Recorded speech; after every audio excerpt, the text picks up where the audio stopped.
Hi everyone, and welcome to a replica airguns video. My name is Michael K, and we're doing an update video, which is always nice to do at the beginning of the week. We have a bit of a contrast here. We have the Crosman M4-177 Pellet-BB rifle, which is a multi-pump Pellet-BB rifle. Now the Crosman M4-177 is a mostly plastic rifle, but it's still pretty well built. And then in contrast, we have this single action all metal blank shooter here. And so I just wanted to let you know that we had these. I do plan on reviewing the M4-177, hopefully alongside with the US version if I can get my hands on one, just so I can show you the differences, at least in feet per second performance. The guns themselves are pretty much exactly the same.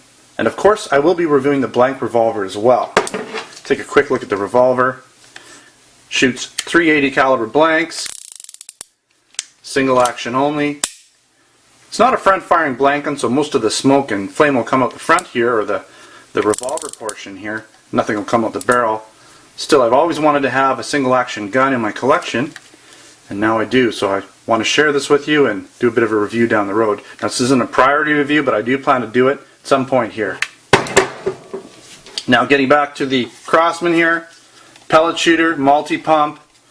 Now it does have this little magazine, but it's not a semi-auto by any means. You have to pump, basically. Pump is here, and then you have to pull the, I guess this would be the hammer, or the bolt, and also manually feed the pellets if you're using pellets. Now BBs will automatically feed every time you pull this back and load it, but I don't plan to shoot BBs through this because it is a pellet shooter with a rifled barrel, and I tend to prefer keeping my pellet guns and BB guns separate.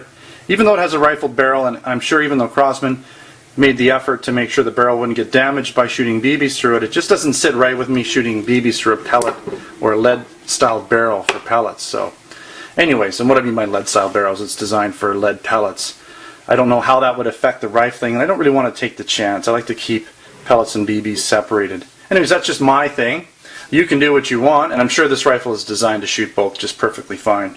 I also wanted to touch base on a couple reviews that are coming up. We're going to be doing reviews later in the week. I'm going to be reviewing these two items, these Gamma products. We have the P25 and PT85 blowback pellet pistols. I've had a lot of people ask for me to do reviews on these guns, and it's going to happen. Now, with all these reviews coming up, I'm going to be doing the tabletop and the shooting portion of the reviews together. I've got so many I got to get caught up on now, so I plan to do that. And these guns, side by side, tabletop and shooting portion of the review will happen this week. Couple quick updates. What's going on? Now this is my Camaro Model 85. I have two left with the orange slides.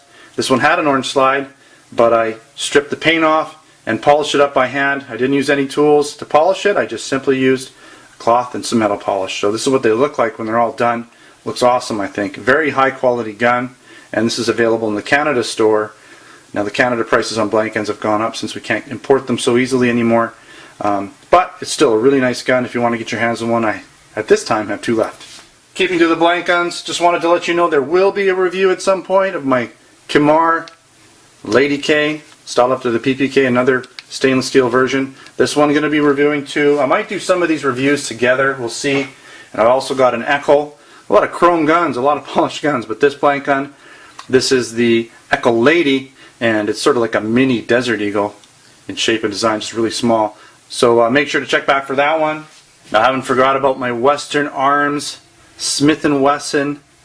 Now this is the Shorty 40. I will be reviewing this again. Now I've done a little update video, but I haven't done my tabletop or shooting video for this, and I do still want to get to that, so make sure to check back for that. Now this isn't a super high priority either, but it will happen at some point.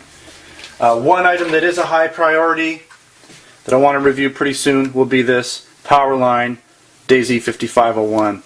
And nice looking gun, made in Japan, blowback. Had a few people asking me about what this switch is for. It's the decocker, just so you know.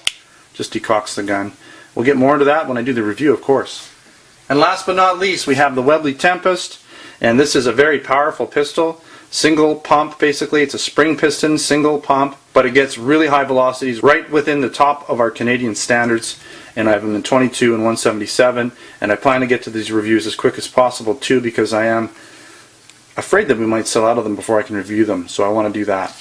Alright, so that wraps up this beginning of the week update video for you. Gives you an idea of what's coming up in the future. and later this week as well with the Gammo products being reviewed. Don't forget to drop by replicaAirguns.com. We have lots of articles and written reviews of all the guns that we do video reviews of. Of course, we have our Replica Airguns Canada and US store, so make sure to pop in there if you're interested in purchasing a product within Canada and the US. And if you're on Facebook or Twitter, make sure to check out my Facebook and Twitter channels. Username is Replica Airguns. So thanks for watching, and until next time, take care.